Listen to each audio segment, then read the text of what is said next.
It may look sunny and bright outside, but the cooler weather has finally arrived in southern New England, and I've had to run the space heater out here for the past few days just to keep the temperatures warm enough for the plants. So when I finish recording and for the next couple of days, I'll be moving everybody back inside for the winter. Oh, well, what can you do? Join me with a tasty beverage of your choice while we take a look at who's new in the Hoya Room.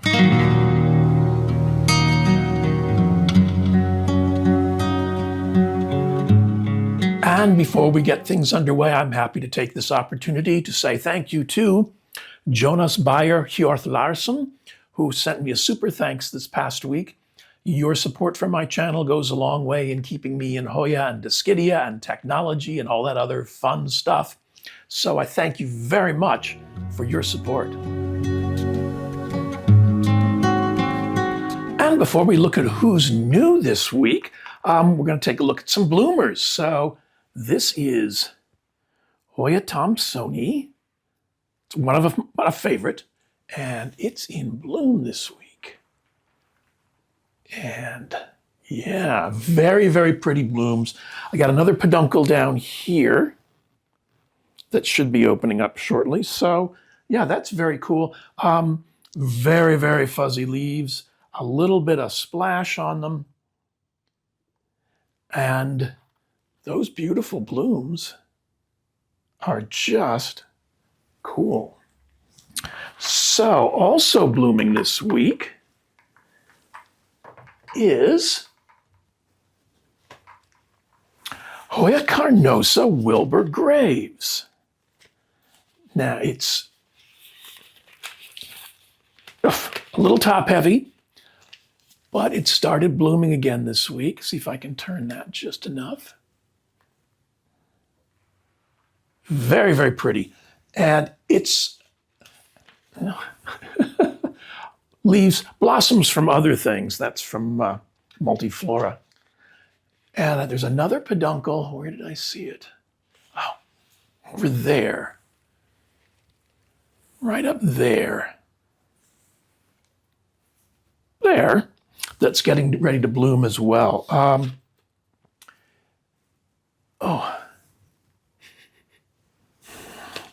Yeah, there's a scent. Again, it's late afternoon, so it might not be at full power. I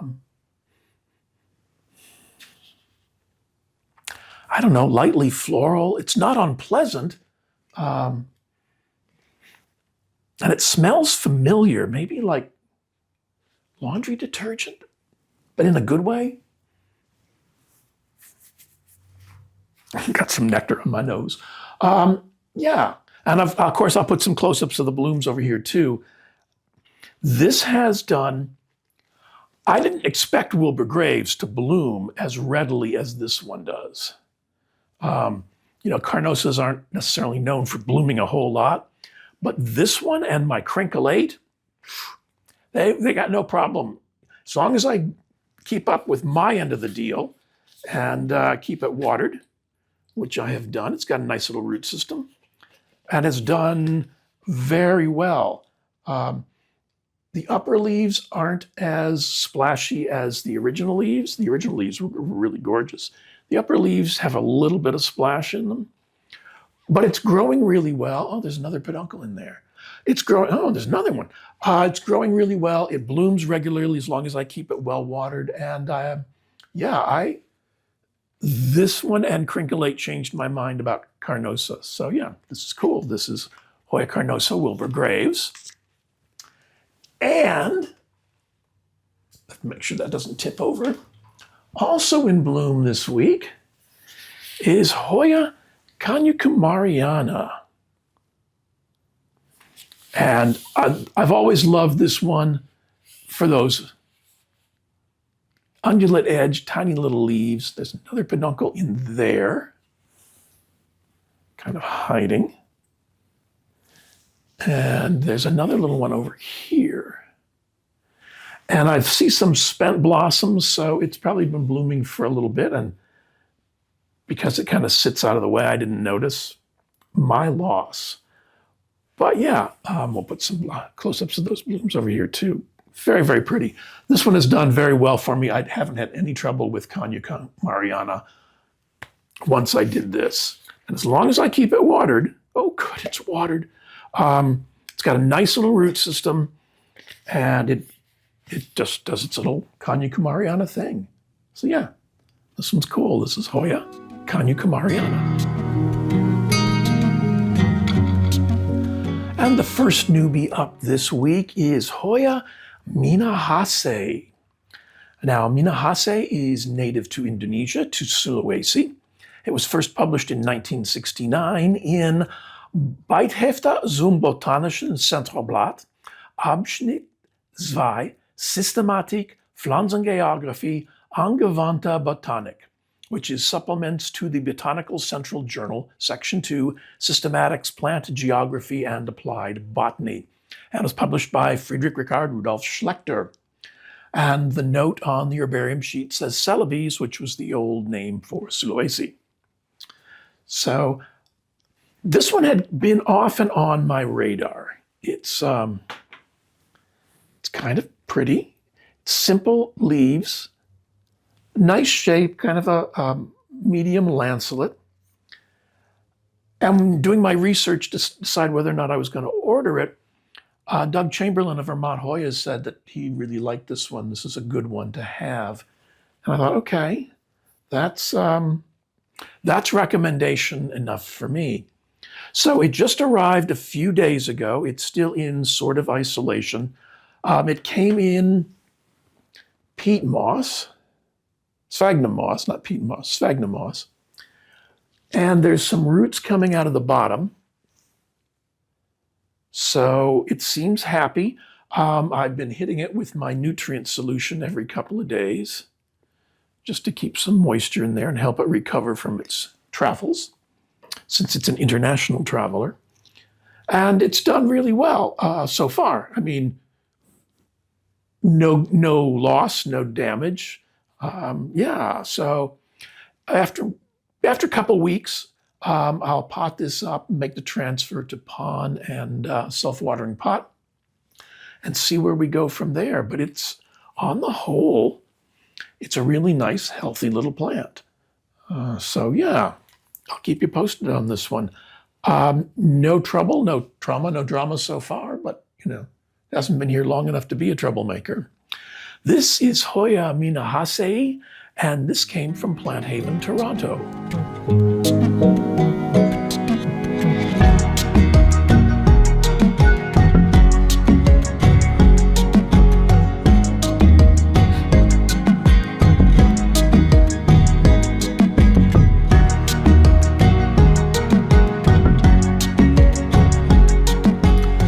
The next new one up, I ordered as Hoya cystiantha, C-Y-S, well, you can see the spelling. But when I was entering the information for it, I found out that it's been reclassified as a campanulata. So Hoya campanulata is native to Brunei, to Java, Kalimantan, and Sumatra in Indonesia, to Malaya, Sabah, and Sarawak in Malaysia. It was first published in 1827 in Bijdragen tot de Flora van Nederlands Indie, or Contributions to the Flora of the Dutch Indies by Carl Ludwig von Bloom. And this was labeled as a cystiantha splash, and it's got some very, very nice splashing on the leaves, which will be nice to look at until it blooms. No issues. I got this because it has those campanulate, big, wide, bell-shaped blossoms. And I don't have anything like that that's bloomed. So yeah, I thought I'd give this a try. This one also got good reviews from lots of people. It came packed in long fiber sphagnum. No roots coming out the bottom yet. It feels at present like it's a thin-leafed Hoya, which I've been getting, thin-leafed Hoyas are fun too. So yeah, this one does seem thirsty. It was thirsty when it arrived, and I've been hitting it with my nutrient solution giving it a little bit, just a little squirt every day or so, just to make sure it gets rehydrated a bit. Like I said, those leaves are just beautiful. Nice little bit of splash. There's a recessed central rib. There's some raised veins on the surface, a little bit of splashing. It looks like the growth on the tip died back, but that doesn't surprise me. It often happens in transit. So yeah, this one's going to be fun because I've been having some really good luck with my thin-leafed Hoyas, and almost too good luck. They grow really well. But I'm happy this one's here. I'll keep you posted on this one. This one came from Plant Haven, Toronto. And this is Hoya campanulata, formerly known as cystiantha.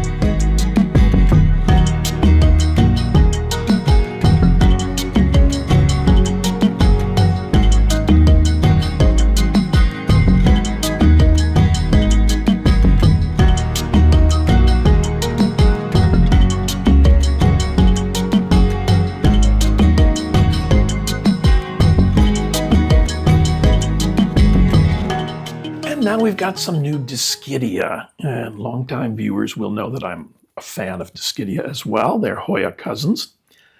And the first one up is Dischidia singularis.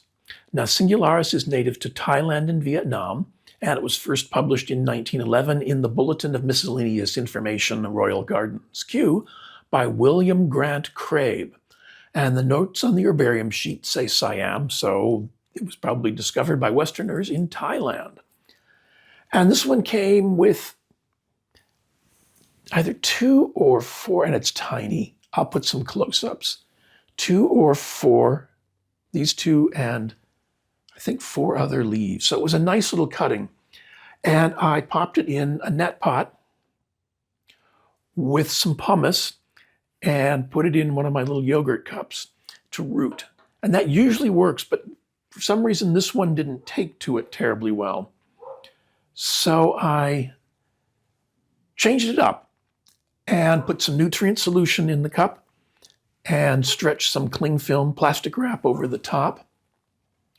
And I poke a little hole in it and then slip the cutting through. And I don't know if it's going to be clear enough to see, but there are roots starting.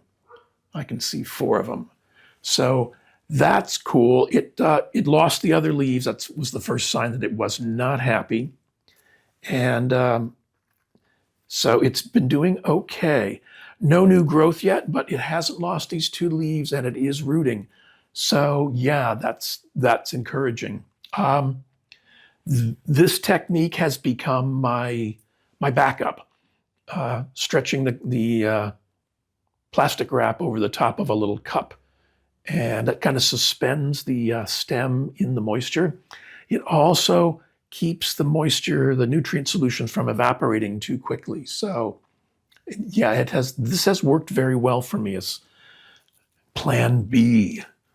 So yeah, this one came from Planting with Wine on Etsy, and this is Dischidia singularis.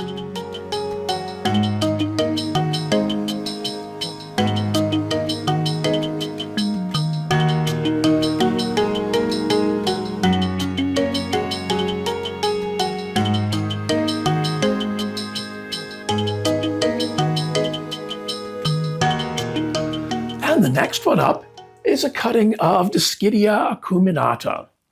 Now, acuminata is native to Assam in India, to Java, Kalimantan, Maluku, New Guinea, and Sulawesi and Sumatra in Indonesia, to Laos, to Malaya, Sabah, and Sarawak in Malaysia, to Myanmar, Papua New Guinea, the Philippines, Thailand, and Vietnam. And the notes on the herbarium sheet say Malacca, which is the southern end of the Malay Peninsula. It was first published in 1883 in the Flora of British India by Alexander Carroll. Well, it was originally published by Alexander Carroll Maingay, but was republished in 1883 in the Flora of British India by Joseph Dalton Hooker, who filled in some of the missing information. So I think those leaves are very, very cool. Nice little lancelet shape to them. There's a raised central rib and raised side ribs. They are a nice dark olive color. And this one is growing probably 26 centimeters or 2 feet below my Sansi clip-on lights. And it has developed a very nice kind of purple margin. Maybe it might be too subtle to see. I'll put some close-ups, of course. So when this came, it had a nice long stem on it. And I settled it into pumice and a net pot. And it's in with some nutrient solution. So it's kind of like a little passive semi-hydro. I checked just before we sat down to visit today, and the roots are not visible yet, but the leaves are nice and firm, good and plump. So I'm pretty sure it has rooted rather well. It was an unrooted cutting, so I'm pretty sure it's settled in. So I would think in a week or two, maybe 3, I'll wait until I see roots coming out of the bottom, then I'll transfer it to self-watering, and I'll probably surround it with a mix that's mostly pumice, but with some of my normal pond mixed in with it. But yeah, I'm very happy with this. I think that's going to make a really handsome plant. This one came from Planting with Wine on Etsy, and this is Dischidia acuminata.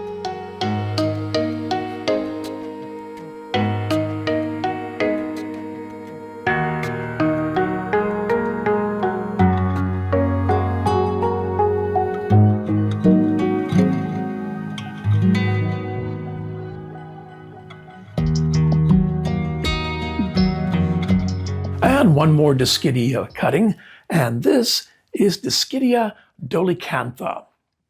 Now, dolichantha is native to Brunei, to Kalimantan and Sumatra in Indonesia, to Malaya, Sabah, and Sarawak in Malaysia, and it was first published in 1908 in the Botanische Jahrbucher für Systematik, Pflanzengeschichte und Pflanzengeographie, or the Botanical Yearbooks for Systematics, Plant History, and Plant Geography by Friedrich Richard Rudolf Schlechter. And the notes on the herbarium sheet for this one say Sumatra, so it was probably discovered by Westerners or collected by Westerners on the island of Sumatra in Indonesia. And again, got it for the leaves. They're really cool. I'll put some close-ups because I don't know how well they're showing up here, but there's a slightly raised central rib and raised side ribs. The back of one of the leaves has this interesting purple color. The other one seems to be getting on that bus as well. Again, this one also had a nice long stem, so I put it into my a mixture of pumice and a net pot with this cover pot. The leaves feel nice. They feel slightly pubescent on the bottom. They're good and firm. So I think this one is settling in as well. Again, no roots out the bottom, but it looks healthy. It looks happy. And yeah, I think this is going to be an interesting addition because I like the shape of those leaves. I think that they're very, very interesting. I'm excited about these. We'll see what they look like in about 3 months. So yeah, yeah, very cool, no issues. And this one also came from Planting with Wine on Etsy, and this is Dischidia dolichantha.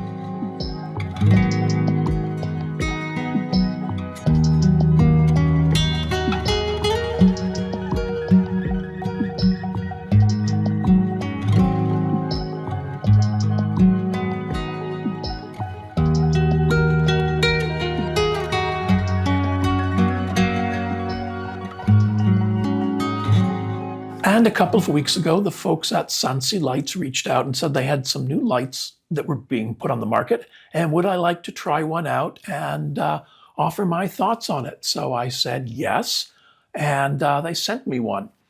And the one I chose is a vertical grow light. Now, this is the Sansi T10 vertical grow light.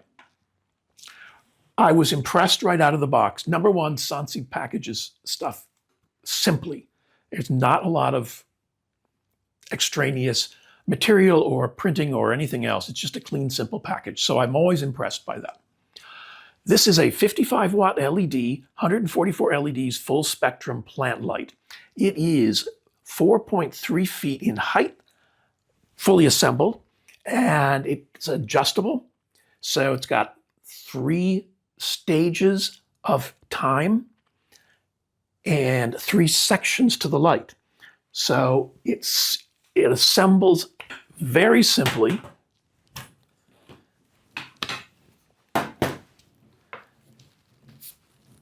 And you can either set it up with one section or you can add the other 2.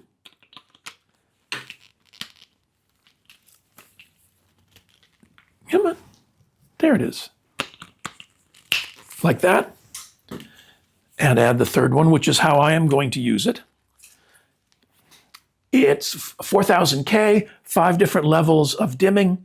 It's got a 3, 6, and 12-hour timer. And I think I remember seeing on the information that it has a 105-degree light spread. So I'm going to use this in my den. When I move all the plants in, I have a west-facing window, but I have other plants lower and off to the side. And so I'm going to set this up so it floods that corner of the room with light during the day so that the stuff in there gets a good amount of light. I've been testing it out, and so far I'm really, really happy with it. So yeah, I like this light. If you're looking for vertical lights, I would definitely look at the Sansi page. That's the good news.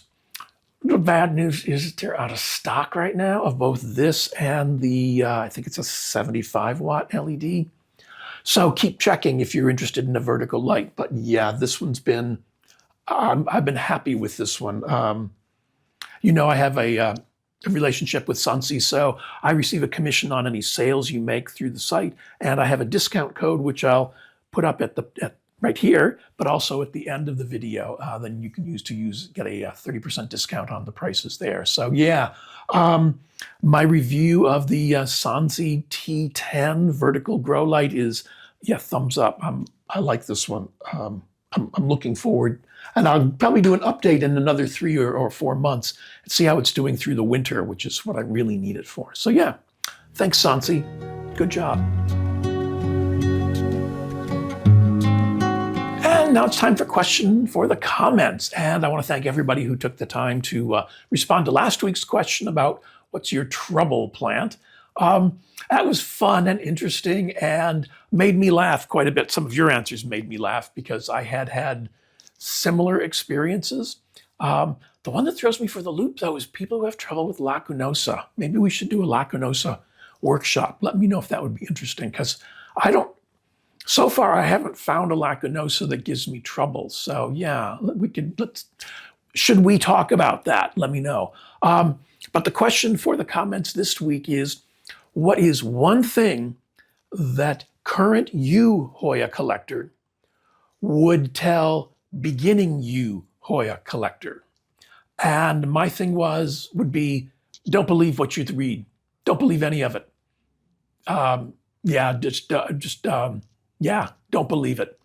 I had trouble when I first started because there was so much bad information out there. And of course, I followed it because what did I know? But yeah, that's what I would tell beginning Hoya collector me. Don't believe it. Don't believe it. So yeah, what would you tell you? Add that to the comments below. Let's see what people come up with. Yeah, that'll be fun. And as always, I want to thank you for choosing to spend a little bit of your time with me this week's end. Please remember to click the thumbs up like button, the subscribe button, and the notification bell. They all help YouTube promote my channel. A lot of the products that you've seen me use, like net pots and squeeze bottles, are available in my Amazon storefront, and there's a link in the description to the storefront. I receive a small commission on the sales from the storefront. Said storefront a lot, but it doesn't increase your price whatsoever. And if you're in the market for grow lights, I have a relationship with Sansi. And if you use my code, PlantedInRI, at checkout, you receive a 30% discount from the prices that you'll find on the website. And there's a link to that website in the description. If you'd like to send me support directly, there's a link in the description to my Buy Me a Coffee page, or there's a link down here, a super thanks button that YouTube manages for me. I'm going to post links to a couple more videos over here on the side, and please enjoy the rest of your week's end.